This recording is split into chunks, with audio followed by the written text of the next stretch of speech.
ಪುರಸಭೆ ಮುಖ್ಯ ಅಧಿಕಾರಿ ನಡುವೆ ಹೊಡೆದಾಟ. ಬೆಳಗಾವಿ ಜಿಲ್ಲೆಯ ಅಥಣಿ ಪಟ್ಟಣದಲ್ಲಿ ಘಟನೆ. ಪುರಸಭಾ ಮುಖ್ಯಾಧಿಕಾರಿ ಅಶೋಕ್ ಗೋಡಿಮನಿ ಹಾಗೂ ವಕೀಲ ಮಿತೇಶ್ ಪಟ್ಟಣ ನಡುವೆ ಹೊಡೆದಾಟ. ಸರ್ಕಾರಿ ಜಾಗ ಒತ್ತುವರಿ ತೆರವಿಗೆ ಕಳೆದ 1 ವರ್ಷದ ಹಿಂದೆ ಸಾಮಾಜಿಕ ಕಾರ್ಯಕರ್ತರಿಂದ ಮನವಿ ನೀಡಿದರೂ ಯಾವುದೇ ಕ್ರಮ ಕೈಗೊಳ್ಳದ ಅಧಿಕಾರಿ ಯಾಕೆ ವಿಳಂಬ ಎಂದು ವಕೀಲರಿಂದಲೇ ಪ್ರಶ್ನೆ. ಪುರಸಭೆ ಮುಖ್ಯಾಧಿಕಾರಿ ಹಾಗೂ ವಕೀಲರ ನಡುವೆ ಮಾತಿನ ಚಕಮಕಿ ಅತಿರೇಕಕ್ಕೆ ಹೋಗಿ ಇಬ್ಬರು ಹೊಡೆದಾಟ.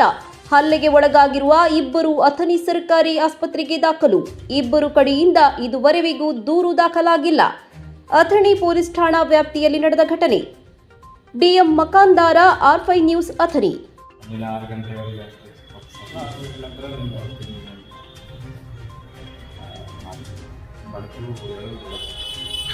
ಒಂದು ಅರ್ಜಿಯ ವಿಷಯದ ಬಗ್ಗೆ ನಾವು ಮುಖ್ಯಾಧಿಕಾರಿ ಅಶೋಕ್ ಗುರಿಮನಿ ಅವರಿಗೆ ಕೇಳಕ್ ಹೋದಾಗ ಅಶೋಕ್ ಗುರಿಮನಿ ಅವರ ಮೇಲೆ ನಾವು ಆಲ್ರೆಡಿ ಈಗ ಒಂದು ಅಜಿತ್ ಕಾಬ್ರೆ ಅವರ ನಾವು ವಕೀಲರ ಇದರದಿಂದ ಒಂದು FIR ಮಾಡಿದ್ದೇವೆ ಅವ್ರ ಮೇಲೆ.